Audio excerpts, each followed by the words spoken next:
even with all the improvements, this pandemic is not behind us. This week, Goucher College released a poll of Marylanders that asked recipients when they thought they would be able to return to normal pre-pandemic lives. Almost 75% thought that normal is not coming within the next 6 months. Some thought between 6 months and a year, others thought, after a year, and some thought even farther out. So it's good. And 16% of those folks didn't think we'd ever return to normal. I think a strong majority of Maryland residents understand that we need to remain cautious, and this attitude has helped us do better than most around the country. Our test positivity today is 1.36%. We have a case rate of 6.4 per 100,000 residents. Yesterday, we had 67 cases, including 3 hospitalizations and 1 death. So you can see that hospitalizations and deaths still aren't behind us. As you can see from the map, we have the lowest case rate in the state. We're at 6.4, Howard County's at 6.49, and Prince George's County is at 8.01, and then everybody else in orange and red. And I'll note that I guess it's Garrett County in the far west has a rate that's almost 12 times our rate. So obviously not following rules and taking this too lightly has pretty serious consequences for your population. We're fortunate that people here have been compliant with what we've asked them to do, and that certainly made the difference between being where we are and where some of these other counties are.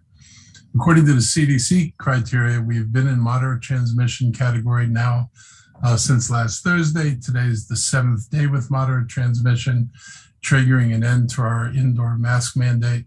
Yesterday, the Board of Health voted to end the mandate at 12:01 a.m. on Thursday, October 28th. So the mandate ends tomorrow. I want to remind people that any business or entity that serves the public can still require indoor masking if they wish, and they have the right to refuse entry or service for lack of compliances. Businesses are also free to require vaccines for entry. People should continue to wear masks in public indoor areas, even people who are vaccinated. Indoor masking is still required in our schools and on public transportation. And finally, wearing a mask indoors and in large gatherings is still not a smart thing to do, and safe health practice.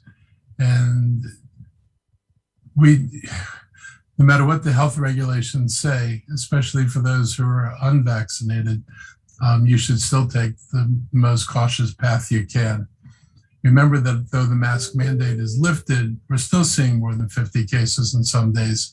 People are getting exposed to COVID, which goes from person-to-person contact, and this has been the case from the beginning. So the less person-to-person contact we have, and the contact mediated by masks has helped us all along keep the COVID number down, and it'll continue to help us in the future. COVID's definitely not over, and we shouldn't act like it is. That will only put more people needlessly at risk. I want to thank everyone for the vigilance and adherence to our guidance, and that's allowed us to get back to moderate transmission. As you can see from the CDC map of the counties across the wide swath of our country, very few are in the yellow or moderate transmission rate like we are, particularly jurisdictions as large and diverse. It's very hard to find yellow on this map because there isn't much of it. And those jurisdictions that are not yellow are jurisdictions that did not take the steps that we took to try to keep people safe. I think the proof of our effectiveness is in maps like this that show just how different we are. And because this isn't magic and there's no secret sauce in Montgomery County, it's basically we had a set of rules that kept people safe, and people took those rules seriously. In terms of vaccination rate numbers, 77% of our total population is fully vaccinated. 85.5% have at least one dose. 91% of our eligible population, those 12 and older, are fully vaccinated. 99% received at least one dose. This number seems to be accurate. It's what the CDC is reporting. We know their numbers include more people than are in the state numbers, because their numbers include people who got vaccinated out of state, and they reassigned those cases to the state that people lived in, whereas Maryland's is only based on the Immunet system, which only captured the vaccines given in the state. Now, this eligible population is going to change as soon as 5 to 11-year-old residents are included. So when you see a drop of 90, we will definitely be below 91% and 99% when we include 5 to 11-year-olds, but it's not because we've changed the data, it's because we've changed the number of people who are in that category. And so there will be lots of new people added to our measure of who's eligible once the youth vaccines begin. On Monday, I got my Moderna booster shot. I originally received the 1 dose of Johnson & Johnson. I'm feeling fine, no side effects. My arm got a little sore the next day, but nothing that was really discomforting. And I'm glad to have the extra protection. I encourage everyone who's currently eligible to receive a booster to please go out and get one. We now have the supply and distribution system in place to get this shot if you qualify. The vaccines are here, they're available, and they're easy to receive. And as was announced last week, you do not have to receive the same vaccine as you received originally. The FDA and CDC have determined the booster shots are safe and effective after a thorough and independent and transparent review process. Pediatric vaccines. I know this is a big issue for lots of people in the county and for our school system. We're already preparing for pediatric vaccination of our 5 to 11-year-old kids, which could begin as early as next week. Earlier this week, Governor Hogan said the state would be ready to administer the vaccine to kids if approval occurs this week. The county HHS is expecting over 13,000 doses initially, and our first shipment, that will be out of almost 40,000 doses that are coming not only to our HHS department, but also to other providers within the county. So there'll be lots of providers that'll have these doses available, and this isn't the end of doses. There'll be more doses following on. HHS is working with our healthcare and school partners to provide vaccinations for the 5 to 11-year-olds. Following the CDC authorization, we expect that there will be many resources. Pediatricians can get the vaccines, pharmacies, community clinics. People are encouraged to check with their pediatricians and monitor the updates from the county on the timing and locations where vaccines will be available. And now I'd like to turn it over to Dr. Bridgers and Dr. Stoddard. And after their presentation, we'll come back to hear from Adam Ortiz. Thank you, Mr. County Executive. Just a couple of updates to add to what County Executive Elrich presented during our numbers. We continue to see an uptick in our booster vaccinations at our 3 local health department sites. Again, we have over 215 sites that you can identify in the county.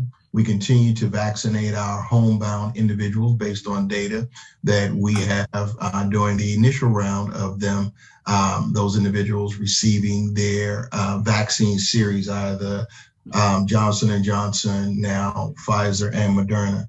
Just a couple of numbers, as Mr. Elrich indicated, we continue to trend in a downward trend with our case rate and with our test positivity.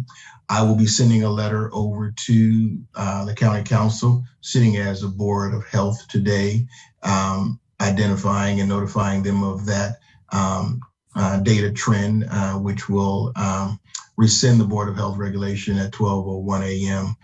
In the morning. The other piece is around hospitalizations and weekly data. Over the past 4 weeks, we've had 2,212 individuals hospitalized cases. Of those, 97 were hospitalized, which is 40% of those cases. We still continue to see the case count high in our Black, non-Hispanic, and our Hispanic population, where our Black population has the highest percentage of case rates based on those cases that have been reported over the past 4 weeks, which is about 48.3% of those cases. Conversely, our Hispanic population has about 13.8 hospitalization rates. Regarding our breakthrough cases over the past 4 weeks, we've had 909 cases. 37 of those breakthrough cases have been hospitalized, and we still continue to see the highest case rate per 100,000 in the age group of 40 to 49, which were 184 cases per 100,000. Now, transitioning over to our pediatric vaccination planning, as Mr. Elrich indicated, we have been planning for this time since July, mid-July, and we have a very fairly robust plan in place. I'll quickly just go over some of that proposed planning. We will continue to operate our community sites. In addition to those providers that Mr. Elrich indicated, we have over 112 providers, pediatric providers in the county, excluding our pharmacies and our hospital system providers who will have access to pediatric vaccines. We will continue to run our community sites with extended hours, Monday through Friday, for our pediatric vaccinations. Our booster shots and our initial series or our vaccination clinics will be open Monday through Sunday as they've been, but we've carved out a time throughout this period to vaccinate our 5 to 11-year-olds. The clinics will be open for pediatric dosages only 4 to 8 p.m. Monday through Friday. Pivoting to the weekend, we will have our MCPS partners come online, and we will operate 10 to 12 sites using a cluster paradigm, where we will have at the middle school will be the principal site for those clusters using our equity framework, which we know we've been able to access and put more shots in arms through individuals throughout the county. Each cluster site will have 3 to 5 elementary schools in the region, so that we can access those students who walk, who take the bus, who walk or bike for them and their parents. These will be operated from 9 to 6 p.m. on the weekends.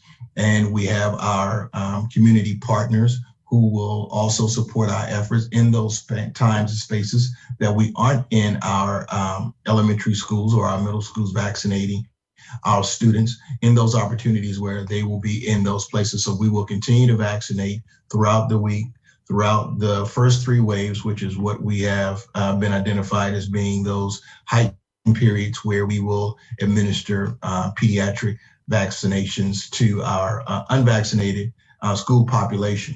I will stop there, subject to any question, and I will turn it over to Dr. Stoddard for his remarks. Good afternoon. I only have a few additional comments. So as you will have likely seen yesterday at the County Council Citizens Board of Health meeting with Montgomery County Public Schools, we did talk about the fact that we will be launching a test to stay pilot later this week. We are going to have a formal announcement with MCPS over the next couple of days on that. So more to come on that, but I wanted to make sure I addressed that. I know that there's been a lot of public interest in us doing that, and that'll help us reduce the quarantine numbers that we're seeing in our school systems, which are actually already quite improved from what we had at the beginning of the school year. A couple things I wanted to really highlight and sort of tie into what Dr. Bridger said is, number one, our goal every week is to distribute the vaccine doses that we get from the state of Maryland to our 5 to 11-year-olds as quickly and efficiently as possible. Our goal each week is to have zeroed out that number before we receive our next shipment. And so we will be doing that through a host of modalities that Dr. Bridger has described, largely through our middle schools, because they have the actual space and infrastructure at the buildings to effectively support a hub and spoke model of vaccinations. We're obviously keenly aware of the fact that we have to keep kids continuing to be educated while at schools. And so many of these hours are going to be at nights and weekends, affiliated in the communities that they're meant to serve.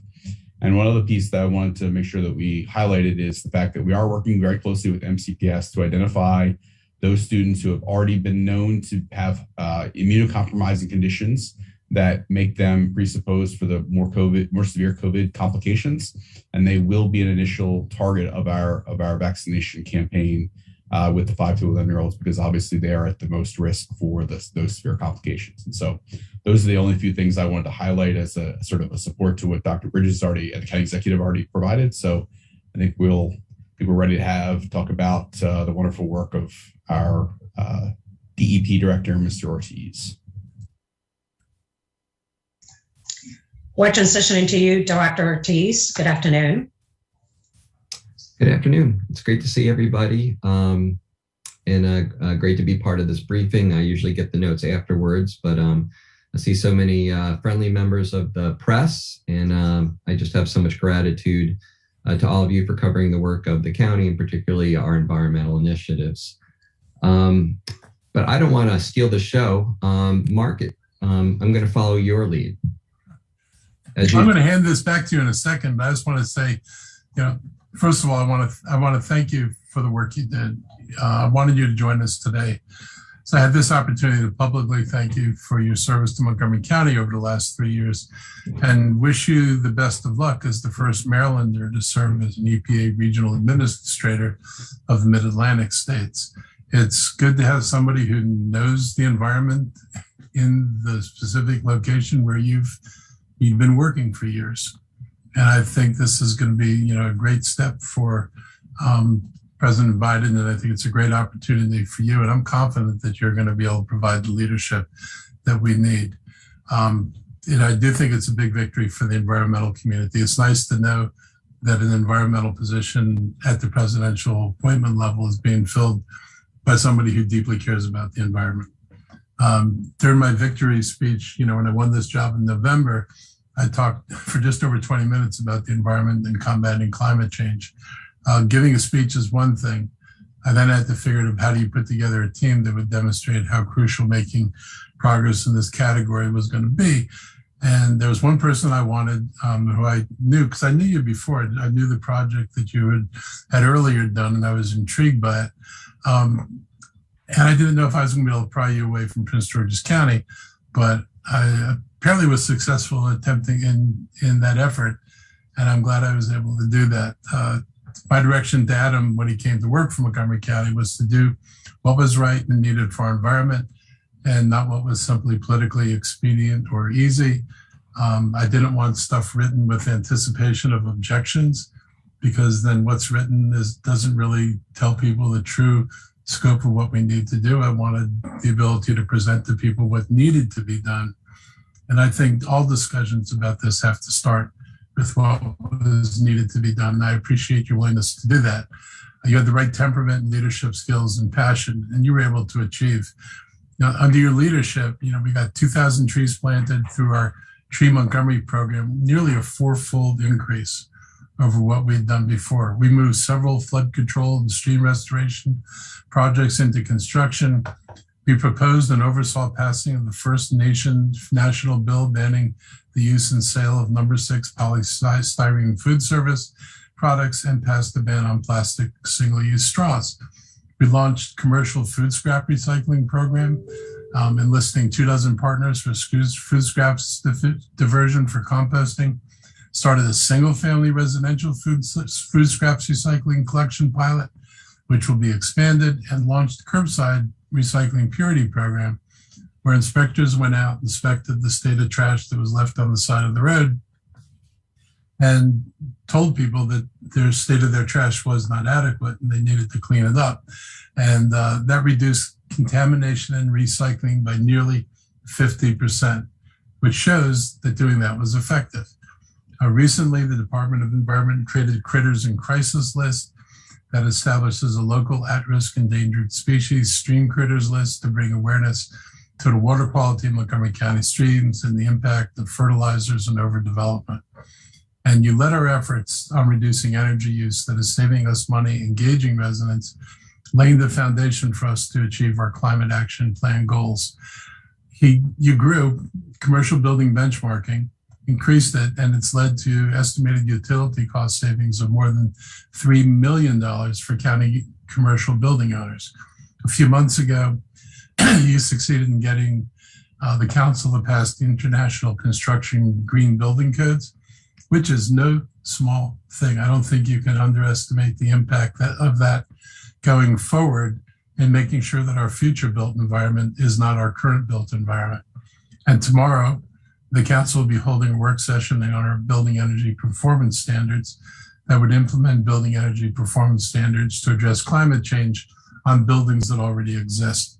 And just to be clear about this, there is no achieving any climate goals if the existing built environment is unchanged. If inefficient buildings are allowed to remain inefficient, if they're allowed to be powered by natural gas or anything else of the polluting nature, there is no getting to zero. There's no getting close to zero. So this is absolutely critical. Adam's going to go in more detail about this. So I encourage you to cover this critical piece of legislation that will be historic for our state in achieving our climate goals, and to remember the work that Adam and the rest of our team put into getting this to the finish line. You helped implement an equity lens for all our environmental work and developed an equity map to assist in evaluating our processes to address innovation and equity in program delivery and community engagement. And you'll find equity front and center in our climate plan, literally front and center in our climate plan. So your appointment, I think, is another example of the caliber of people we've been able to bring into the county government. Although we'll miss your leadership and your innovation inside county government, I'm happy that you're going to be working for the local environment as our region's EPA administrator. So I'm going to turn it over to you, but just thank you. Thank you for persevering. It's been a good ride, and I'm looking forward to what you can do at the federal level. I would like to have some of the federal shackles removed so that the rest of us can do our jobs even more effectively. Thank you. Thank you, Mark. Well, I'll get back to you on that last point. There's so many things I want to say, and I don't want to repeat a lot of the things that the county executive said. But I just want to first express my gratitude to him. He reached out to me early on. I had no interest in leaving Prince George's County at first, but there were a variety of factors, but not least of which was Marc's enthusiasm for the work and the belief in doing the right thing for the environment, and that promoting the public good is not always easy. And sometimes you have to benefit the future by making tough decisions in the present.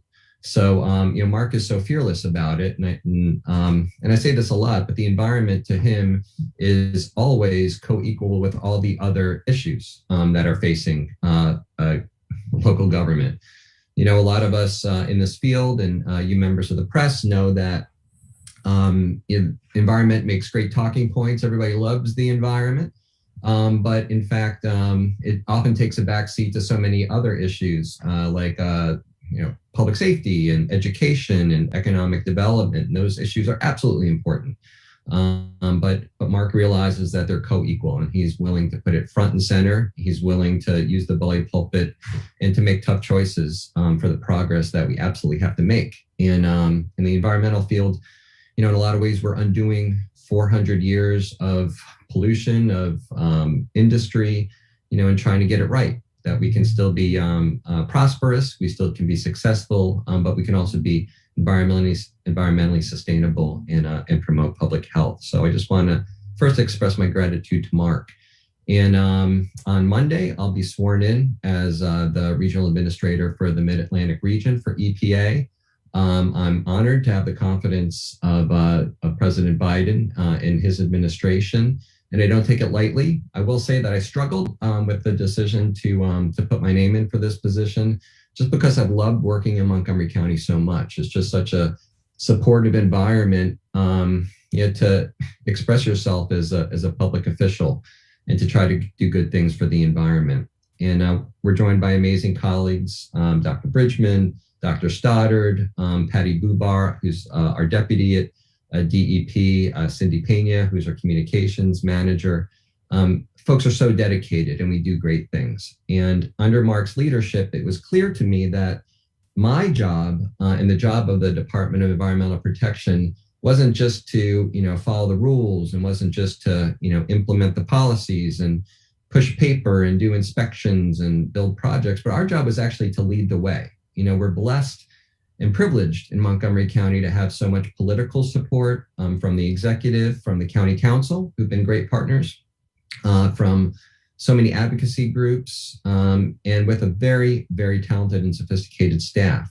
And with all those blessings, and few jurisdictions can say all those things, it's our job to take some chances and to do some tough things and to lead the state and lead the nation. And, throughout my 3 years here, I've received many calls. I've been in many meetings, and I've been in many public hearings for the Maryland General Assembly because they're like, so you guys are trying this plastic bag thing in Montgomery County. How's it going? Because we want to do something similar at the statewide level. You guys are doing something interesting on stormwater and stream restoration. We want to do that at the state level. So they're listening, and they've listened even more. And during the General Assembly session, I spend almost as much time preparing for briefings and hearings in Annapolis as I do for our own county council here. And that's a testament to the leadership. There's a few things that are on the docket, and Marc mentioned some of the things that we've done. There's no need for me to repeat any of that. But tomorrow, the county council will hold its first work session on building energy performance standards. This is a great example of all these things. We'll be the first county in the United States to require energy efficiency standards for existing buildings. Half of all greenhouse gas emissions come from building energy usage, and half of that, about 25%, a quarter of all emissions, come from commercial buildings. And we know that's where we need to start, because there's a few thousand commercial buildings, and we know where they are. We know the managers, we know the owners. We can work with them over the next 13 years to get their emissions down to zero or close to it. And we have to do that because that's where we can make the most difference. So this will be a little bit tough, but our department has engaged opponents or formerly opponents, stakeholders. We've engaged advocates. We've done a lot of public education because we know this needs to be an open, transparent, and engaged process if we're going to succeed. So I'm really, really excited about that. Another major initiative that we put together, but we still have to get off the ground, is community choice energy.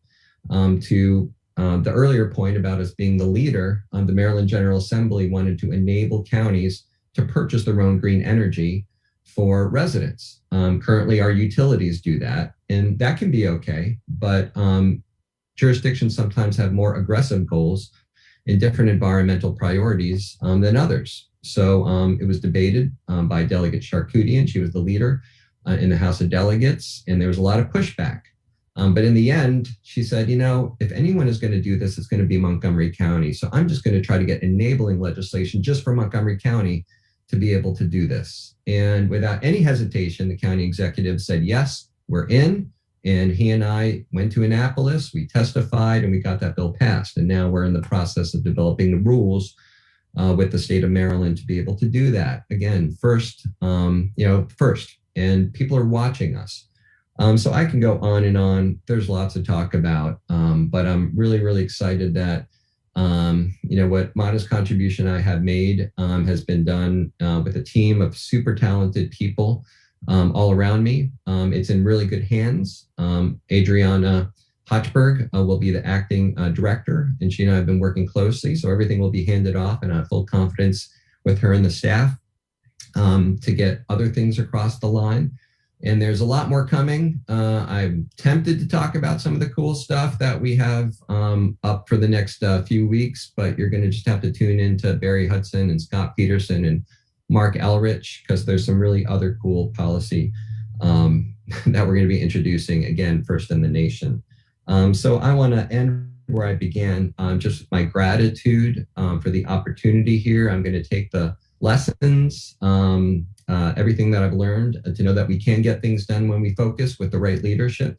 And we have the right leadership in Montgomery County. We have the right leadership in the White House. We have the right leadership at the EPA to make a meaningful difference for people, even when it's hard. So thank you, Marc. Thank you to all my colleagues, and thank you to all my friends and colleagues in the press.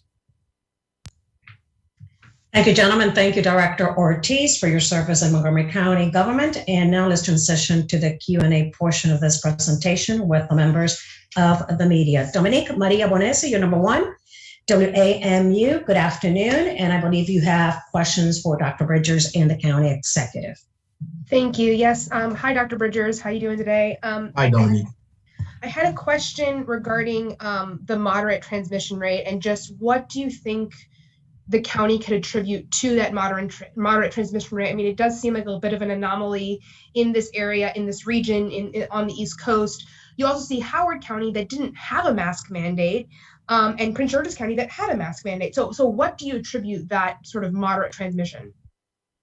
So great question, Dominique. So I can attribute that to what we continuously see in the data and our numbers as being reported as those individuals who are getting vaccinated, who've gotten vaccinated. But we have individuals who are very educated and informed. They ask those questions. They want to know if there's any hesitancy or apathy. We've provided the information. We've provided that through our PIOs and through other community organizations. We've established trusted and respected places in the county to continue to get our countyans vaccinated.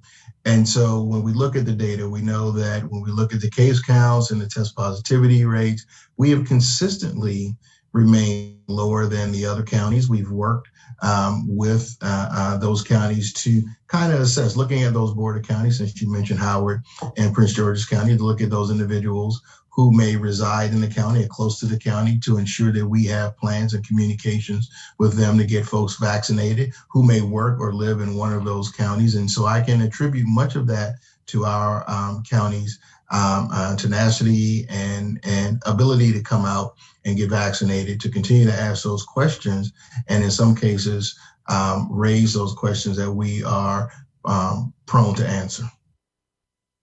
And then I also was curious to know about the vaccines.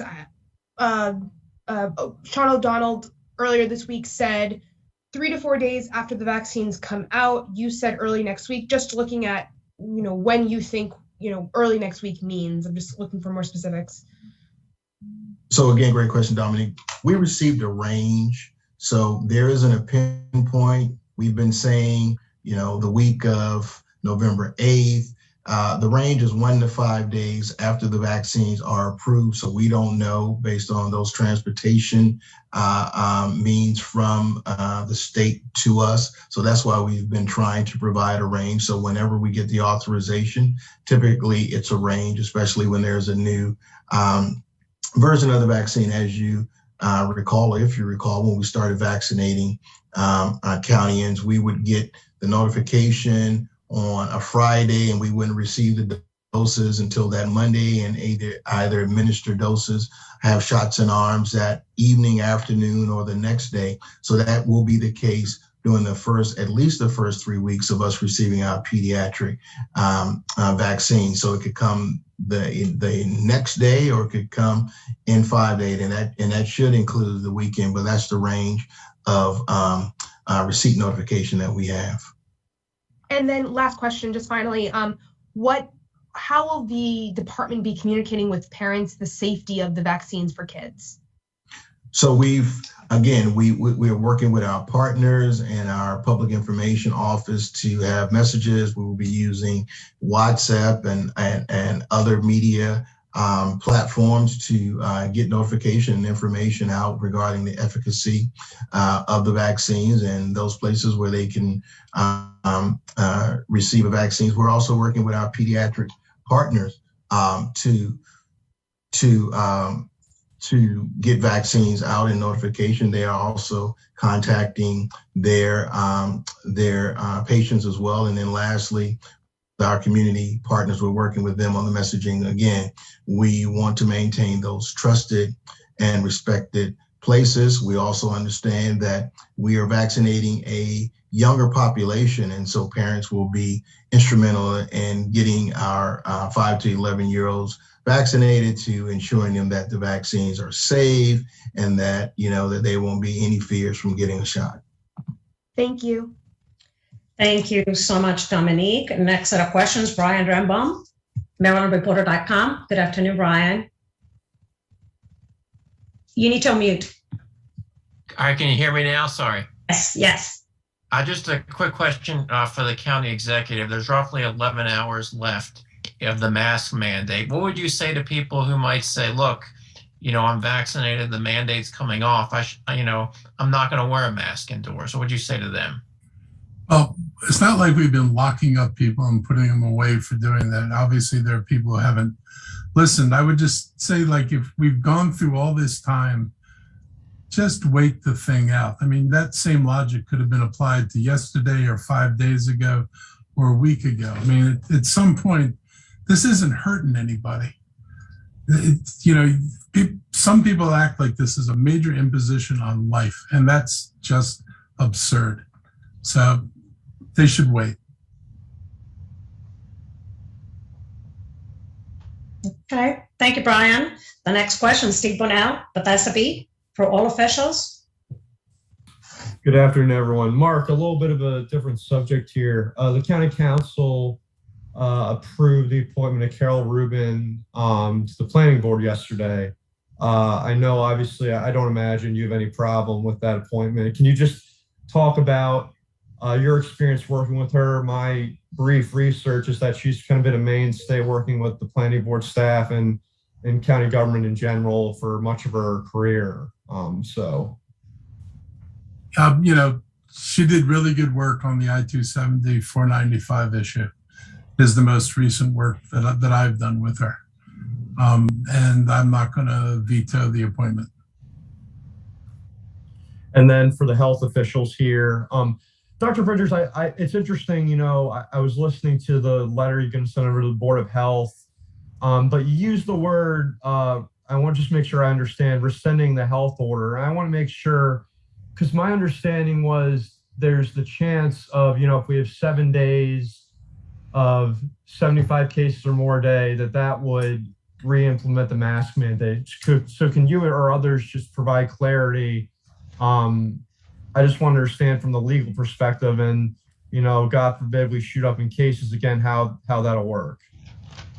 So Steve, great question. So I have to go back after this press conference and read the letter, but basically it's a notification to council that given the Board of Health regulation, we have reached our day 7 mark, and that's notification that that we've been in a moderate transmission, category, and as of effective 12/01, the Board of Health regulation will end. Now, whether or not it's rescinded, I don't have the exact language before me, but it means that it will end at 12/01 since we've reached 7 consecutive days of moderate transmission. We did speak with the county attorneys and actually attorneys for council staff as well. And the understanding that all the attorneys have is that the mask mandate will end at 12/01 tonight, but the order itself doesn't self-terminate, meaning correct. Dr. Bridgers would still be obligated under this order to provide notice to the council of any change in the transmission levels per the CDC. And so if we did go back to substantial transmission, he would be required to notify the council of that under the existing order, and that would re-trigger the mask mandate, the mask requirement. And so I do know that there are some council members who are discussing the possibility of changing that. It has not been proposed yet, but obviously, as it stands right now, the Board of Health regulation does still require the health officer to make those notices on a daily basis of the case counts, but more broadly on the requirement to notify them when we go into any change in transmission levels. I appreciate that. To add on, it has to be 7 days of, it can't just be 75 or more cases in a single day, and that it has to be a 7-day period. Am I understanding that correctly? That is not my understanding of the order, but we can certainly review.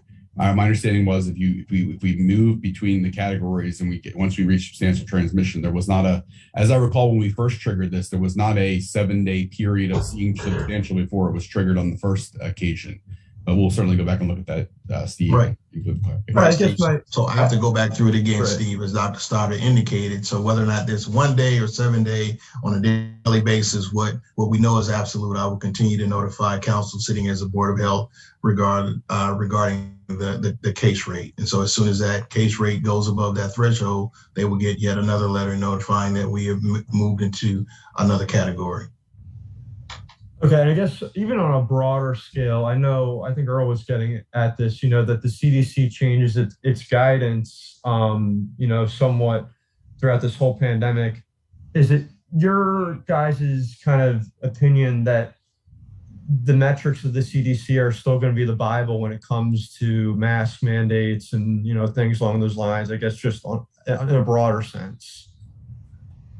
Well, in a broader sense, Steve, we continue to use the CDC as a guidance based on their metrics, since they set the policies for many of the activities that we monitor, as far as childcare settings, school settings, the types of occupational underlying health risks. So we still can continue to use them as our guided measure. Now, whether or not that will change, that's yet to be determined. Now, regarding the case rates, we hope that we continue to trend downward, and nevertheless, we will continue to use the case rate. But right now, at the federal level, and they have multiple data feeds, we use the state data feed, and we use what CDC is guiding. And in many cases, when we have questions about the data or questions as it pertains to Montgomery County, we have vetted those through MDH up through the feds to make sure that we are providing the best and accurate information to Montgomery Countyans. Last question about vaccines. Obviously with the rollout hopefully happening for 5 and 11-year-olds and boosters happening right now, might be too late, frankly, but is there any interest, I know Gaithersburg has a local election coming up, in terms of, setting up shop when people are out going to vote. It seems like maybe a good idea to, grab those people while they're out already, but I don't know if there's any restrictions there. Just kind of wanted to ask about that. So, Steve, we've had conversations with the Maryland Department of Health regarding mobile vac teams, and that's a great idea. We're looking at those spaces that we know that folks may be going out in the community as we've done before. We started off with our initial county-run sites, and then we expanded it to the providers. And we know that pharmacies and hospitals had doses along the same time that we have. So we will continue and we continue to look at those spaces where we can get those shots into the community. The question came up yesterday, I think, by Councilmember Rice, and looking at those zip codes, 5-digit zip codes as opposed to 4-digit zip codes, where we know that folks may need greater access. And so we factor that into not only our equity framework, but also our access framework, so that we can get those mobile teams into those areas. So that would be a great example of one area where we would send a mobile team to vaccinate or administer any boosters to anyone. Thank you, everyone. Thank you, Steve. Next set of questions, Bruce Leishon, WUSA 9. I don't know if I pronounced your last name correctly. Bruce Leishon, thanks so much. Thank you, Bruce. No problem.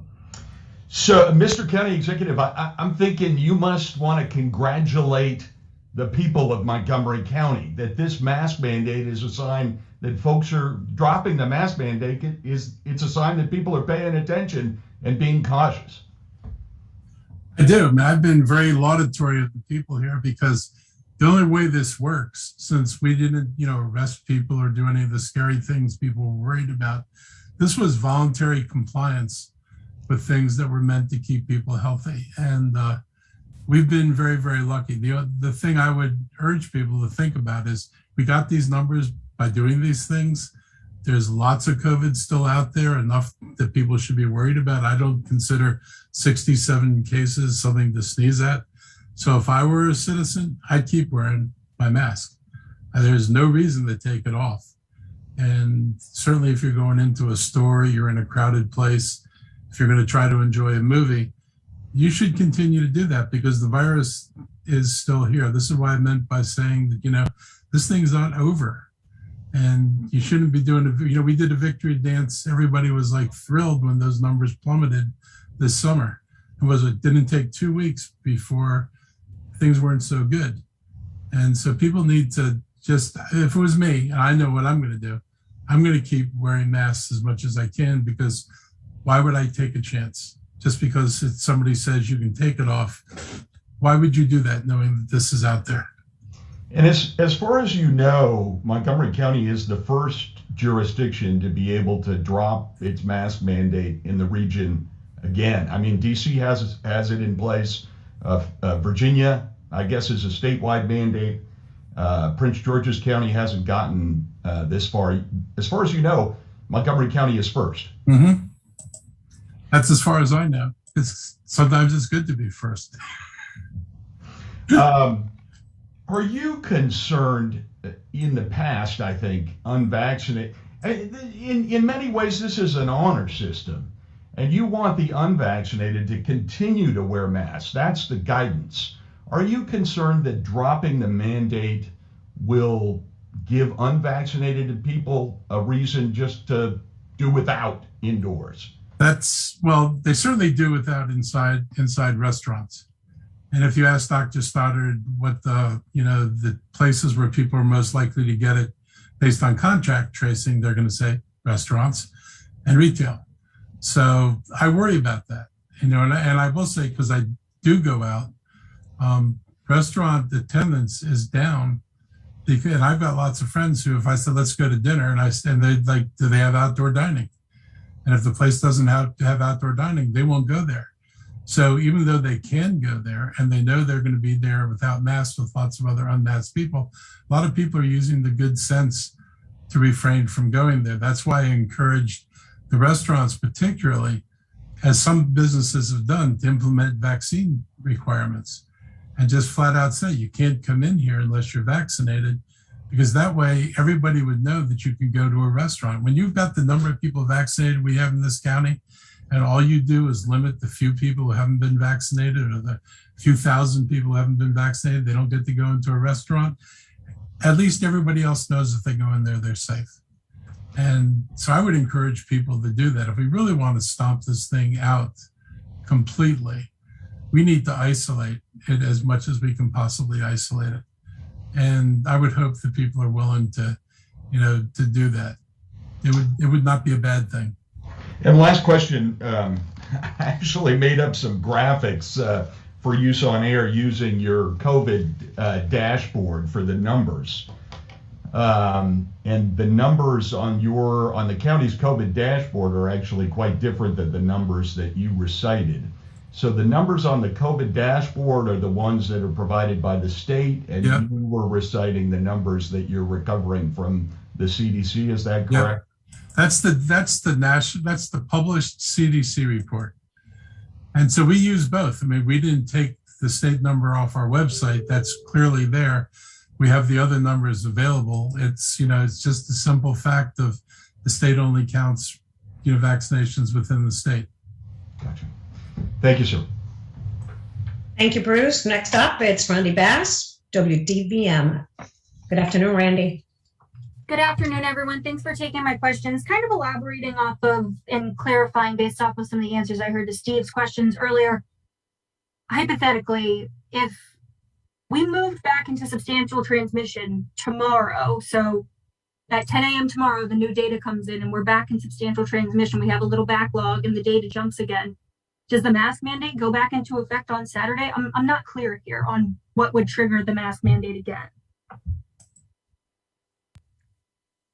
So, Randy, looking at the numbers, I doubt that we will move back into a substantial category by Saturday. But as I look at the data and we're trending downward, if that were the case, then I would notify immediately Mr. Elrich and the county council that we've moved into the substantial category. Now I have to go back to the Board of Health Regulation because I wasn't the health officer then. I'm serving as the acting health officer now to look at the language. But based on the language that I see, they will receive, they being the executive and legislative body, would receive notification. If it goes back, my understanding is that it will go into effect. Now, Dr. Stoddard and I have had discussions about that and that recension. So they would get immediate notification that the mask mandate, that we're in a category and the mask mandate should go back in effect.